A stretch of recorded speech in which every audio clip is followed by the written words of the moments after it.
പ്രിയപ്പെട്ടവരെ, ഇന്ന് ദുഃഖവെള്ളിയാഴ്ചയാണ്. ലോകമെമ്പാടുമുള്ള ക്രൈസ്തവർ കർത്താവിൻ്റെ കുരിശുമരണത്തെ അനുസ്മരിക്കുകയും അതിൻ്റെ ഭാഗമായ പ്രാർത്ഥനകളിലും മറ്റ് ദുഃഖാചരണങ്ങളിലും പങ്കെടുക്കുന്ന ദിവസം. കുരിശിൽ തറക്കപ്പെട്ടതിൻ്റെ 3-ാം ദിവസം അദ്ദേഹം ഉയർത്തെഴുന്നേറ്റു. അങ്ങനെ ലോകത്തിന് പുതിയ പ്രതീക്ഷ നൽകി എന്നുള്ളതാണ് ഐതിഹ്യം. ഈ രാജ്യത്ത് ഒരുപാട് ക്രൈസ്തവർ ദുഃഖം അനുഭവിക്കുന്നുണ്ട്. ലോകത്തെമ്പാടും അനുഭവിക്കുന്നുണ്ട്. പാകിസ്ഥാനിലെ ക്രൈസ്തവർ, അല്ലെങ്കിൽ ടാൻസാനിയയിലും കെനിയയിലുമുള്ള ക്രൈസ്തവർ, പാലസ്തീനിലെ ക്രൈസ്തവർ, പിന്നെ നമ്മുടെ ഇന്ത്യ രാജ്യത്ത് ഉള്ള ക്രൈസ്തവർ, അതിൽ മണിപ്പൂരിലെ ക്രൈസ്തവരുണ്ട്, മുനമ്പത്തെ ക്രൈസ്തവരുണ്ട്, മറ്റ് പല സംസ്ഥാനങ്ങളിലും ക്രൈസ്തവരുണ്ട്. പക്ഷേ എനിക്ക് തോന്നുന്നു ഇപ്പോൾ ലോകത്ത് ഏറ്റവും അധികം ദുഃഖം അനുഭവിക്കുന്ന ക്രൈസ്തവർ നമ്മുടെ ഗാന്ധി നെഹ്റു കുടുംബത്തിലാണ് ഉള്ളത് എന്നാണ്. സോണിയാഗാന്ധിയെയും മകൻ രാഹുൽ ഗാന്ധിയെയും യഥാക്രമം 1-2 പ്രതികളാക്കിക്കൊണ്ട് എൻഫോഴ്സ്മെൻറ്റുകാർ കഴിഞ്ഞ ദിവസമാണ് കോടതിയിൽ കുറ്റപത്രം സമർപ്പിച്ചത്. നാഷണൽ ഹെറാൾഡുമായി ബന്ധപ്പെട്ട കേസിൽ ഇവർ വലിയ കുംഭകോണം നടത്തി, പണം വെളുപ്പിക്കൽ നടത്തി എന്നൊക്കെയാണ് എൻഫോഴ്സ്മെൻറ്റുകാർ ആരോപിക്കുന്നത്. കോടതിയിൽ കുറ്റപത്രം എത്തിയതുകൊണ്ട് ഇനിയിപ്പോൾ അറസ്റ്റ് മുതലായ വയ്യാവേലികൾ ഉണ്ടാകുകയില്ല എന്ന് നമുക്ക് തീർച്ചയായിട്ടും ഉറപ്പിക്കാം. കോടതിയിൽ പോയി നിരപരാധിത്വം തെളിയിച്ചാൽ മതി. കോൺഗ്രസ് പാർട്ടിയിൽ പ്രഗത്ഭന്മാരായ ഒരുപാട് അഭിഭാഷകരുണ്ട്, ഇനി ഓപ്പൺ മാർക്കറ്റിലും ഉണ്ട്. അതുകൊണ്ട് ഇവർക്ക് ഉടനെ ജയിൽ ശിക്ഷയോ വധശിക്ഷയോ ഒന്നും പേടിക്കേണ്ടതായിട്ടില്ല. സോണിയാഗാന്ധിയെ സംബന്ധിച്ചിടത്തോളം അവർ വളരെ രോഗാതുരയാണ്. പ്രായാധിക്യത്തിൻ്റെയും അനാരോഗ്യത്തിൻ്റെയൊക്കെ പ്രശ്നങ്ങൾ അവരെ അലട്ടുന്നുണ്ട്. ഈ വയസ്സുകാലത്ത് ഇങ്ങനെ ഒരു കേസിൽ പ്രതിയാകേണ്ടി വന്നു എന്ന മനപ്രയാസം തീർച്ചയായിട്ടും ആ മഹതിയെ വേട്ടയാടും എന്നുള്ള കാര്യം ഉറപ്പാണ്. രാഹുലിനെ സംബന്ധിച്ചിടത്തോളം ഇതൊക്കെ പുള്ളി ഒരു അവസരമായിട്ടാണ് ഉപയോഗിക്കുന്നത്. ഇതല്ല ഇതിലും വലിയ പെരുന്നാൾ വന്നിട്ട് വാപ്പ പള്ളിയിൽ പോയിട്ടില്ല എന്ന് പറഞ്ഞ പോലെ പുള്ളി ഇതിനെയൊക്കെ പുച്ഛിച്ച് സുധീരം സധൈര്യം മുന്നോട്ട് പോയിക്കൊണ്ടിരിക്കുകയാണ്. ഞാൻ പറയാൻ വന്നത് ഈ രണ്ടുപേരെ കുറിച്ചുമല്ല. സത്യം പറഞ്ഞാൽ ഈ രാഹുൽ ഗാന്ധിയുടെ അളിയനും നമ്മുടെ വയനാട് MP-യുടെ ഭർത്താവുമായ റോബർട്ട് വാദ്ര എന്ന് പറഞ്ഞ ഒരു യോഗ്യനുണ്ട്. അദ്ദേഹത്തെ ഹരിയാനയിലെ ചില ഭൂമി ഇടപാടുകളുമായി ബന്ധപ്പെട്ട് എൻഫോഴ്സ്മെൻറ്റുകാർ 5.5 മണിക്കൂർ ചോദ്യം ചെയ്തു എന്നൊരു വാർത്തയും കഴിഞ്ഞ ദിവസം പത്രത്തിൽ കണ്ടു. പുള്ളി സ്വയം ഒരു ദേശീയ നേതാവായിട്ടാണ് ഭാവിക്കുന്നത്. നാളെ ഒരിക്കൽ രാഷ്ട്രം ഇദ്ദേഹത്തെ വിളിക്കുമെന്നും രാഷ്ട്രത്തിൻ്റെ വിളി കേട്ട് പുള്ളി നമ്മുടെ ജനാധിപത്യ സംവിധാനത്തെ ശക്തിപ്പെടുത്താൻ വേണ്ടി രംഗത്ത് വരുമെന്നും അദ്ദേഹം ഇടയ്ക്കിടയ്ക്ക് നമ്മളെ ഭീഷണിപ്പെടുത്തുന്നുണ്ട്.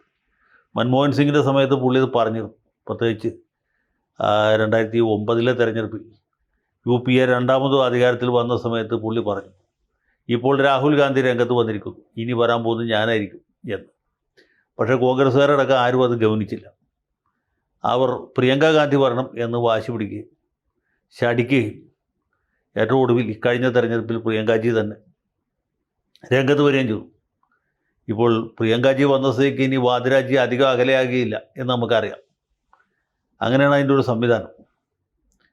അപ്പോൾ ആ നിലയ്ക്ക് റോബർട്ട് വാദ്ര രാഷ്ട്രീയത്തിൽ വരാനും വലിയൊരു ശക്തിയായിട്ട് മാറാനും മോഡി അമിത്ഷാ ഭരണത്തിന് വലിയ വെല്ലുവിളിയാകാനും സാധ്യതയുണ്ടെന്നുള്ള കാര്യം രാഹുൽ ഗാന്ധിക്കും സോണിയാഗാന്ധിക്കും ഒരുപക്ഷെ പ്രിയങ്ക ഗാന്ധിക്കും അറിയില്ല. VD സതീശനോ K സുധാകരൻ അറിഞ്ഞിട്ട് കാര്യമില്ല. രമേശ് ചെന്നിത്തല അറിഞ്ഞാലും പുള്ളി അത് പറയാനും ധൈര്യപ്പെടുകയില്ല. പക്ഷേ ഈ കാര്യം അമിത്ഷായ്ക്കും നരേന്ദ്രമോദിക്കും നന്നായിട്ട് അറിയാം. കാരണം സോണിയാഗാന്ധിയെ പോലെയോ രാഹുൽ ഗാന്ധിയെ പോലെയോ ഈവൻ പ്രിയങ്ക ഗാന്ധിയെ പോലെയോ ഒരു നേതാവല്ല വാദ്രാജി. അദ്ദേഹം ഒരു കച്ചവടക്കാരനാണ്, ബിസിനസ്സുകാരനാണ്, കാശിട്ട് കാശ് വാരാൻ അറിയുന്ന ആളാണ്. അതിൻ്റെ ഭാഗമായിട്ടാണ് ഈ പണം വെളുപ്പിക്കലും വെളുപ്പിച്ച പണം കറുപ്പിക്കലും ഒക്കെ ഉണ്ടായത്. അപ്പോൾ അതുപോലൊരാൾ രാഷ്ട്രീയത്തിൽ വന്നാൽ തീർച്ചയായിട്ടും അത് ഇവർക്ക് പിന്നെ ഉറക്കമില്ലാത്ത രാത്രികളായിരിക്കും സമ്മാനിക്കുക. അതുകൊണ്ട് വാദ്രയുടെ ഈ രാഷ്ട്രീയ ഭാവി അപകടത്തിലാക്കാൻ വേണ്ടി ഇയാൾ ഒരു ഫ്രോഡാണ്, ഒരു തട്ടിപ്പുകാരനാണ് എന്ന പ്രതീതി ഉളവാക്കാൻ വേണ്ടിയിട്ടുമാണ്. നാഷണൽ ഹെറാൾഡ് കേസ് പോലെയല്ല, ഈ വാദ്രയുടെ പ്രതിച്ഛായ കളങ്കപ്പെടുത്താനും അദ്ദേഹത്തെ പോലെ പ്രഗത്ഭനും പ്രതിഭാധനനുമായൊരു വ്യക്തി ഇന്ത്യൻ രാഷ്ട്രീയത്തിനും ഇന്ത്യൻ നാഷണൽ കോൺഗ്രസിനും ഒരു മുതൽക്കൂട്ടാകുന്നത് തടയാനും വേണ്ടിയുള്ള കുൽസിത ശ്രമത്തിൻ്റെ ഭാഗമായിട്ടാണ് പുള്ളി ഇപ്പോൾ എൻഫോഴ്സ്മെൻറ്റുകാർ ഈ പണം വെളുപ്പിക്കൽ കേസിൽ പെടുത്തിയിട്ടുള്ളത് എന്ന കാര്യത്തിൽ എനിക്ക് ആ ഒരു സംശയമില്ല. വാദ്രയ്ക്കും ആ കാര്യത്തിൽ സംശയമില്ല. ഇനി ഒരു പക്ഷേ അദ്ദേഹത്തെ അവർ വൈകാതെ അറസ്റ്റ് ചെയ്യാൻ സാധ്യതയുണ്ട്.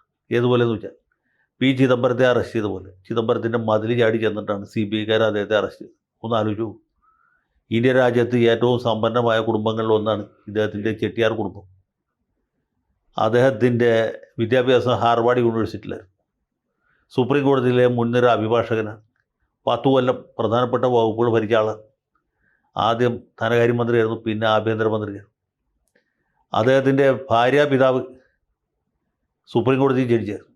ഭാര്യ സുപ്രീം കോടതിയിലെ കൊടി കെട്ടിയ വക്കീലാണ്. ഇതൊക്കെ ഉണ്ടായിട്ടും ഒരു വിശേഷം ഉണ്ടായില്ല. മതിൽ ചാടി ചെന്ന് ചിദംബരത്തെ അറസ്റ്റ് ചെയ്തു. ജാമ്യം നിഷേധിക്കപ്പെട്ട അദ്ദേഹമായിട്ട് 105 ദിവസം തിഹാർ ജയിലിൽ ചപ്പാത്തിയും ദാലും കഴിച്ച് നിലത്ത് പായ വിരിച്ച് കിടക്കേണ്ടതായിട്ട് വന്നു. അങ്ങനെ ഒരു ദുരനുഭവം ചിദംബരത്തിന് ഉണ്ടായ സമയത്ത് ഞാൻ പറഞ്ഞിരുന്നു, അടുത്തത് ഈ വിധി വരാൻ പോകുന്നത് വാദ്രയ്ക്കാണ് എന്ന്. ആ സമയത്ത് ഉണ്ടായില്ല. പക്ഷേ അത് വാദ്രയുടെ തലയ്ക്ക് മീതെ ഒരു വാളായിട്ട് ഇങ്ങനെ തൂങ്ങിക്കിടന്നു. കാരണം പ്രിയങ്കയെ പിടിക്കുന്ന പോലെയല്ല, രാഹുലിനെ പിടിക്കുന്ന പോലെയല്ല, സോണിയെ പിടിക്കുന്ന പോലെയല്ല. ഇദ്ദേഹം നെഹ്റു ഗാന്ധി കുടുംബത്തിലെ ശരിക്കുള്ള അംഗമല്ല, സംബന്ധം വഴിക്ക് അംഗമായി തീർന്ന ആളാണ്. മാത്രമല്ല, പുള്ളിയെക്കുറിച്ച് പൊതുജനങ്ങളുടെ ഇടയിൽ തന്നെ ഏകദേശം ഒരു ധാരണയുണ്ട്. ചിദംബരത്തെ പറ്റി പറഞ്ഞ പോലെയാണ്, അല്ലെങ്കിൽ മാണി സാറിനെ പറ്റി പറഞ്ഞിരുന്ന പോലെയാണ്.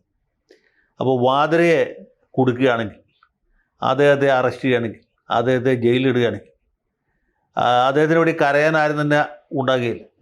പ്രിയങ്ക ഗാന്ധിക്ക് പോലും വലിയ തോതിലുള്ള വികാര പ്രകടനങ്ങൾ നടത്താൻ, അദ്ദേഹത്തിന് വേണ്ടി സിന്ദാബാദ് വിളിച്ച് പ്രവർത്തകരെ അണിനിരത്താൻ നോക്കും. സാധ്യത കുറവാണ്, അതിനുള്ള ബുദ്ധിമുട്ടുണ്ട്. അപ്പോൾ അങ്ങനെ ഒരു സാഹചര്യത്തിൽ ഈ പാവപ്പെട്ടവനെ ബലിയാടാക്കി കഴിഞ്ഞാൽ 2 ഗുണമുണ്ട്. ഒന്ന്, ഈ നെഹ്റു ഗാന്ധി കുടുംബക്കാർ മുഴുവൻ കള്ളന്മാരാണ്, കള്ളികളാണ് എന്നൊരു ഇമ്പ്രഷൻ ഉണ്ടാക്കാൻ പറ്റും. രണ്ടാമത്, വാദ്രയെ പോലെ നെഞ്ചൂക്കുള്ള സാഹസികനായ ഒരു നേതാവ് ഇന്ത്യൻ നാഷണൽ കോൺഗ്രസ്സിൽ ഉദയം ചെയ്യുന്നത് കുറഞ്ഞ പക്ഷം താമസിപ്പിക്കാനെങ്കിലും സാധിക്കും. പിന്നെ വാദ്ര സത്യം തെളിയിച്ച് പുറത്തു വരട്ടെ, അതൊക്കെ ഒരുപാട് താമസിക്കും. അപ്പോൾ അത് കണക്കാക്കിക്കൊണ്ടുള്ള ഈ അമിത്ഷാ നരേന്ദ്രമോദി ടീമിൻ്റെ ഒരു കുതന്ത്രമാണ് ഇപ്പോഴത്തെ ഈ ചോദ്യം ചെയ്യലും അദ്ദേഹത്തിനെതിരായിട്ടുള്ള പ്രോസിക്യൂഷൻ നടപടികളും എന്നാണ് ഞാൻ വിശ്വസിക്കുന്നത്. ഇത് കാണുന്ന എല്ലാ കോൺഗ്രസ്സുകാരും വാദ്രയോട് ഐക്യപ്പെടണമെന്നും അദ്ദേഹത്തിൻ്റെ കരങ്ങൾക്ക് ശക്തി പകരണമെന്നും ഞാൻ കർത്താവായ യേശുക്രിസ്തുവിൻ്റെ പേരിൽ നിങ്ങൾ ഓരോരുത്തരോടും അഭ്യർത്ഥിക്കുക. അങ്ങനെ ഈ ദുഃഖ വെള്ളിയാഴ്ച കൂടുതൽ അർത്ഥപൂർണമാക്കാനും നിങ്ങളുടെ പ്രാർത്ഥനയെ കൂടുതൽ കരുത്തുറ്റതാക്കാനും കഴിയട്ടെ എന്ന് ആശിച്ചുകൊണ്ട്, ആഗ്രഹിച്ചുകൊണ്ട്, കർത്താവിൻ്റെ നാമത്തിൽ നിങ്ങളുടെ ദാസൻ.